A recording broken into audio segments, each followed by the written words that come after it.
बिजली की चोरी भी कर सकता था। रात को सबके सो जाने के बाद वो खंबे में अपनी तार फंसाता है और तार को अपने घर तक ले आता है। हाँ, ऐसा ही करता हूँ। सुगंधा, मैंने खंबे में टांका फंसा लिया है। अब ये पंखा चल पाएगा।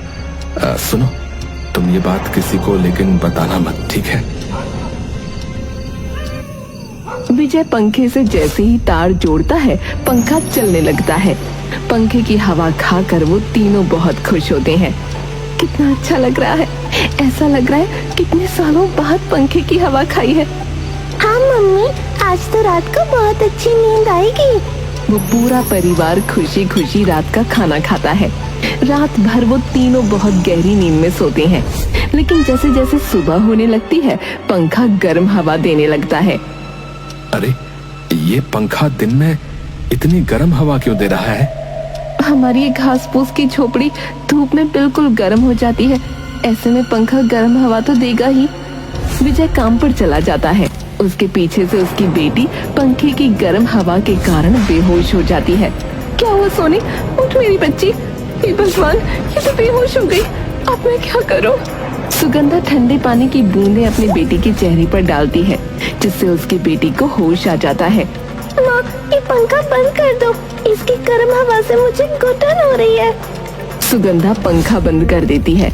उन दोनों को फिर से पूरी दोपहर गर्मी में ही काटनी पड़ती है। शाम को जब विजय घर आता है तो वो काफी थका हुआ था।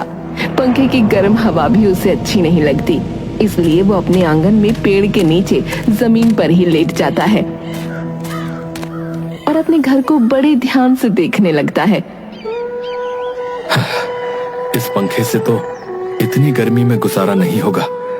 मुझे कुछ और सोचना होगा। क्या हुआ जी? आप इस तरह यहाँ क्यों लेटे हुए हैं? गर्मी बहुत लग रही थी सुगंधा। यहाँ पेड़ के नीचे मिट्टी पर बहुत ठंडक महसूस हो रही है। गर्मी तो सच में बहुत है। आप जानते हैं, आज हमारी बिटिया बेहोश हो गई थी। पंखे की हवा से पूरे घर में उमस हो गई थी। मुझे तो लगता है आपका ये पंखा लाना और खंभे से बिजली चोरी करना सब बेकार है। हाँ, तुम सही कह रही हो। हमें कुछ और ही सोचना होगा। विजय अगले दिन सुबह सुबह बहुत सारी मिट्टी लेकर आता है और बहुत सारा गोबर भी लेकर आता है। आखिर आपके दिमाग में चल क्या रहा है? आप इतनी सारी मिट्टी और गोबर क्यों लेकर आए हैं? अरे सुगंधा, ये सिर्फ मिट्टी और गोबर नहीं है। तुम मुझे थोड़ा समय दो, फिर देखना तुम्हें इन चीजों का मैं जादू दिखाऊंगा। जादू, हाँ। बस तुम मेरी मदद करो ये गोबर और मिट्टी मिलाने में, ठीक है? विजय और सुगंधा गोबर और मिट्टी को मिलाने लगते हैं और उससे अपनी झोपड़ी की लिपाई करने लगते हैं। नन्ही सी सोनी भी अपने माता पिता की पूरी मदद कर रही थी। तभी वहाँ पर राजू और उसकी पत्नी आ जाते हैं। देख रहे हो जी, इसको लग रहा है अपनी झोपड़ी को गोबर और मिट्टी से लेप लेगा तो उसकी झोपड़ी कूलर बन जाएगी। मूर्खता की भी हद होती है। भाग्यवान, जब जेब में पैसे नहीं होते ना, तो दिमाग यूं ही बंदरों की तरह उछलता है। उन दोनों की बात सुनकर सुगंधा से कंट्रोल नहीं होता। मैं आप दोनों को कब से अनदेखा किए जा रही हूँ। इसका मतलब ये नहीं कि आप दोनों कुछ भी बोलेंगे। और किसने कहा आप दोनों को यहाँ आने के लिए? जाइए अपने कूलर की हवा खाइए। जाने तो सुगंधा, जब वक्त ही हम पर हंस रहा है तो ये तो फिर भी इंसान है। विजय और सुगंधा राजू और उसकी पत्नी को अनदेखा करके वापस अपने काम में लग जाते हैं। पूरे दिन की मेहनत के बाद उनका घर गोबर और मिट्टी की परत से ढक जाता है। घर को गोबर और मिट्टी से लीपने के बाद विजय अगली सुबह ढेर सारी लकड़ी काट कर लाता है। ये आप क्या कर रहे हैं जी? आपने तो घर को गोबर और मिट्टी से लीप दिया, फिर ये लकड़ियाँ किस लिए? तुम बस देखती जाओ सुगंधा कि मैं क्या करता हूँ। विजय उन लकड़ियों से एक बड़े आकार का पंखा बना देता है और उसे घर की खिड़की के पास फिट कर देता है। विजय अपने काम में लगा हुआ था, लेकिन सुगंधा की समझ में कुछ नहीं आ रहा था कि आखिर वो कर क्या रहा है। अरे, तुम मुझे ऐसे क्यों देख रही हो? ये सब मैं तुम लोगों के लिए ही कर रहा हूँ भाई। मैं देख रही हूँ कि आप काम करते वक्त कितने अच्छे दिखते हैं। मुझे तो वो समय याद आ गया जब हमारी नई नई शादी हुई थी। तुम भी कैसी बातें करती हो सुगंधा। अच्छा ये बताओ, तुमने कभी टरबाइन के बारे में सुना है? जल टरबाइन। मैं कुछ वैसा ही बनाने वाला हूँ, समझी? खिड़की के बाहर पानी एकत्रित करने के लिए हमें नाद जैसा कुछ बनाना होगा, समझी? अच्छा, तो अब मैं समझी कि आपके दिमाग में चल क्या रहा है। लेकिन पानी कहाँ से आएगा? अरे खेतों में सिंचाई के लिए जो पानी जाता है, हम वहीं पर एक मोटा पाइप लगा देंगे जिसका पानी सीधा हमारी लकड़ी के पंखे पे गिरेगा, समझी? और पानी के गिरने की वजह से हमारा पंखा हर समय घूमता रहेगा, जिस वजह से हमारा घर एक मिट्टी का कूलर बन जाएगा। कूलर, हाँ। वाह जी, आपका दिमाग भी किसी इंजीनियर से कम नहीं है। पूरे 3 दिन की मेहनत के बाद विजय अपना मिट्टी का कूलर घर तैयार कर लेता है। वाह पापा, आपने तो सच में कमाल कर दिया। माँ, कितनी ठंडक महसूस हो रही है ना? हाँ मेरी बच्ची, सच में बहुत अच्छा लग रहा है। ये सब तेरे पापा के इंजीनियर वाले दिमाग की वजह से हुआ है।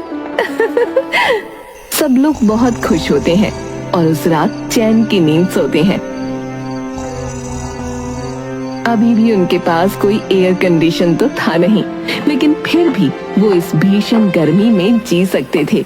अगली दोपहर उनके घर के दरवाजे पर एक बूढ़ी औरत आती है। घर में कोई है क्या? अरे बेटा, घर में कोई है क्या? कहो अम्मा, क्या हुआ? अरे बेटा, बाहर बहुत ही गर्मी है, मुझे एक गिलास ठंडा पानी मिलेगा? हाँ हाँ अम्मा, क्यों नहीं। सुगंधा बूढ़ी औरत को ठंडा पानी देती है। इस भरी दोपहर में आप कहाँ जा रही हैं अम्मा? बेटा, मेरा तो काम ही है गांव गांव भटक कर अपनी जीविका चलाना। लेकिन अभी तो बाहर बहुत गर्मी है अम्मा, मैं तो कहती हूँ शाम होने तक आप मेरे घर में रुक जाइए। शाम को जब धूप चली जाएगी तब आप चली जाना। बूढ़ी औरत वैसा ही करती है। वो पूरी दोपहर सुगंधा और विजय के घर में रहती है। उसे वहाँ बहुत ठंडक महसूस होती है। बेटी, तेरा घर इतना ठंडा कैसे लग रहा है? अम्मा, ये तो मेरे पति की वजह से हुआ है। उन्होंने इस घर को मिट्टी का कूलर बना दिया। हाँ, यहाँ पर एयर कंडीशन जैसी ठंडक तो नहीं है, लेकिन किसी पंखे या कूलर से ज्यादा ठंडक है यहाँ। लेकिन अब ये तेरा छोटा सा आशियाना सच में मिट्टी का कूलर घर बन जाएगा। यहाँ एयर कंडीशनर से भी ज्यादा ठंडक होगी। अम्मा की बात सुगंधा को समझ में नहीं आई। शाम होने पर जब वो अम्मा घर चली गई तो सच में उनके घर में एयर कंडीशनर जैसी ठंडक होने लगी। माँ, आज अपना घर कुछ ज्यादा ही ठंडा नहीं लग रहा। हाँ बेटी, और ये तब से हो रहा है जब से वो अम्मा हमारे घर से गई है। थोड़ी देर बाद विजय जब घर आता है तो उसे घर बहुत ठंडा लगता है। तब सुगंधा उसे सारी बात बताती है। जरूर ये सब उन अम्मा जी के आशीर्वाद की वजह से ही हुआ है। धीरे धीरे पूरे गांव में ये खबर फैल जाती है कि विजय के मिट्टी के घर के अंदर बहुत ठंडक होती है। सब उसके घर को देखने आने लगते हैं। तब विजय के दिमाग में एक आइडिया आता है। वो अपने घर के ऊपर एक बोर्ड लगा देता है जिस पर लिखा था मिट्टी का कूलर घर। आओ आओ और 10 रुपए की टिकट लेकर मेरे मिट्टी के कूलर घर की हवा खाओ। अरे आओ भैया आओ। हाँ हाँ आओ, 10 रुपए बहुत कम है, लेकिन घर के अंदर जो ठंडक है ना वो बहुत ज्यादा है। उन लोगों ने इस तरह अपनी कमाई का एक नया जरिया भी ढूंढ लिया। अब शायद उनकी किस्मत पलट चुकी थी। विजय और उसका परिवार अब उन्हें किसी चीज की कोई कमी नहीं थी।